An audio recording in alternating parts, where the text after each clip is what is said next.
பூலோகத்தில் நீங்கள் எவைகளை கட்டுவீர்களோ அது பரலோகத்தில் கட்டப்பட்டிருக்கும், பூலோகத்தில் நீங்கள் எவைகளை கட்டவிழ்ப்பீர்களோ அது பரலோகத்தில் கட்டவிழ்க்கும் என்று மெய்யாகவே சொல்கிறேன். சொல்லுங்க, வசனத்தை 2 இடத்துல பார்த்தோம். ஒன்று பேதுரு பார்த்து சொல்றாரு, இன்னொன்று சபையை பார்த்து சொல்றாரு. நீங்கள்ன்றாரு, அங்கே நீன்றாரு. ஏன்னா ஏன் 2 வசனம் இது காமிச்சேன்னா, அது பேதருக்கு எடுத்துக்க கூடாது கிடையாது. நீ அப்படின்னோடனே அது பேதருக்கு சொன்னாரு, நமக்கெல்லாம் இல்லை அப்படின்னு நினச்சிடக்கூடாது. இந்த வசனத்தில் நீங்களே போட்டுக்குது. அப்போ நீங்களாம் யாரு? நம்ம எல்லாருமே இந்த வசனத்துக்கு வந்துட்டோம். இந்த வசனத்தில் ரொம்ப முக்கியமான வார்த்தை என்ன அப்படின்னா, நீங்கள் என்ன நினைக்கிறீங்க? இந்த வசனம் இப்போ படிச்சோம் இல்லையா, நீங்கள் எவைகளை கட்டுவீர்களோ அது பரலோகத்தில் கட்டப்பட்டிருக்கும், பூலோகத்தில் எவைகளை கட்டவிழ்ப்பீர்களோ அது பரலோகத்திலும் கட்டவிழ்க்கப்பட்டு மெய்யாகவே உங்க சொல்கிறீர்கள். இந்த வசனத்தில் எது முக்கியமான வார்த்தையாக நீங்கள் நினைக்கிறீர்கள்? எல்லா வார்த்தையும் ரொம்ப முக்கியம்தான். இங்கே தான் நம்முடைய ஜெபத்துடைய ரொம்ப முக்கியமான காரியம் என்னென்னா, பூலோகத்திலே அந்த வார்த்தை ரொம்ப முக்கியம். ஏன்னா நம்ம தான் இங்கே இருக்கிறோம், நம்ம இங்கே தான் இருக்கிறோம். அற்புதம் எங்கே தான் தேவை? இங்கே தான் தேவை. என் பிரச்சனை எங்கே தான் இருக்குது? இங்கே தான் இருக்குது. கடன் பிரச்சனை பரலோகத்திலையா இருக்குது? கடன் பிரச்சனை இங்கே தான் இருக்குது. வியாதி பரலோகத்திலையா? இங்கே தான். தண்ணி பிரச்சனை பரலோகத்தில் இருக்குதா? அங்கே இல்லை, இங்கே தான் இருக்குது. அவள் பிரச்சனைலாம் இங்கே தான் இருக்குது, பூலோகத்தில் இருக்குது. அந்த பூலோகத்தில் தான். அப்போ பிரச்சனை நிறைந்த உலகத்தில் தான் நான் இருக்கிறேன். இப்போ கத்த சொல்ல, இந்த பூலோகத்தில் இருக்கிற இந்த பிரச்சனைகள் எல்லாவற்றையும் பார்க்குற நீ அந்த பூலோகத்தில் நீ இருக்கிற.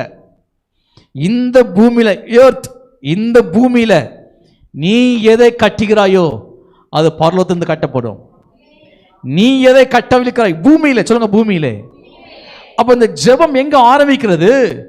பூமியிலே ஒரு மனுஷனுடைய ஜெபத்தை கர்த்தர் எதிர்பார்க்கிறார், பரலோகம் எதிர்பார்த்திருக்கிறது. பரலோகம் எதிர்பார்க்குது நீங்க ஜெபிக்கணும்ட்டு. அநேகர் என்ன நினைக்கிறாங்க, கர்த்தர் தான் எல்லாம் தீமையை கொடுக்குறா நினைக்கிறாங்க. தீமையை கர்த்தர் கொடுக்கிறார் அல்ல. ஏன்னா அப்படி நீங்க நினைச்சீங்கன்னா நீங்க கர்த்தரை ஜெபிக்க முடியாது. ஆண்டவர் பிள்ளையை கிள்ளி விட்டு பிள்ளையை ஆட்டுகிறவர் அல்ல. கர்த்தர் தீமையை கொடுத்து நன்மையும் செய்கிறவர் அல்ல. நல்லா புரிஞ்சுக்குங்க. தயவு செய்து சொல்கிறேன், உங்கள் ஜெபங்கள் மாறணும், உங்கள் ஜெபங்கள் வல்லமையாக இருக்கணும், உங்கள் ஜெபத்தில் அற்புதம் நடக்கணும். அப்படின்னா இந்த சத்தியம் உள்ள போட்டும், தேவன் தீமைக்கு காரணர் அல்ல. இந்த உலகத்தில் பாவம் இருக்கிறது, தீமை இருக்கிறது. அந்த தீமை நிறைஞ்ச உலகத்தில், பிரச்சனை நிறைஞ்ச உலகத்தில் தான் நானும் இருக்கிறேன். இப்போ கர்த்தர் என்ன பார்த்து சொல்றாரு, நீ பூலோகத்தில் எவைகளை கட்டுகிறாயோ அது கட்டப்படும். நீ பூலோகத்தில் எதை கட்டவிழ்க்கிறாயோ அதுவும் பரலோகத்தில் கட்டவிழ்க்கப்படும் என்று மெய்யாவே சொல்கிறேன். இது ஒரு அதிகாரமுள்ள ஒரு தோரணையில் சொல்றார் ஆண்டவர். விசுவாசியா பார்த்துக்கிறார், உங்களுக்கு நான் அதிகாரத்தை கொடுத்திருக்கிறேன். Praise the Lord. இல்லை இந்த டிவி நிகழ்ச்சியில் சில ஏதாவது போராட்டங்கள், பிரச்சனைகள், சுனாமி போன்ற நில அதிர்வுகளோ பூமி அதிர்ச்சிகளோ வந்து, இந்த கேரளாவில் நடந்தது இல்லையா நிலச்சரி வந்து அத்தனை இந்த வந்தோடனே என்ன சொல்கிறாங்கன்னா, இந்த கடவுள் தான் எல்லாத்துக்கும் காரணம். எல்லாத்துக்கும் யார் தான் காரணம்? இந்த கடவுள் தான் காரணம். சுனாமி வந்தாலும் யார் தான் காரணம்? கடவுள் தான் காரணம். பிரச்சனை வந்தாலும் யார் தான் காரணம்? இந்த மனநிலையே வளர்ந்து உள்ளே வந்துட்டேன் நம்ம. ஆகிய உள்ளே வந்து என்ன சொல்கிறான், எந்த பிரச்சனை வந்தாலும் யார் தான் காரணம்? கர்த்தர் தான் காரணம். நான் சொல்கிறேன், கர்த்தர் தீமைக்கு காரணர் அல்ல.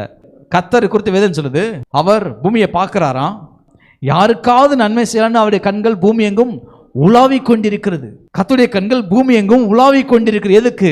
நன்மை செய்வதற்காக.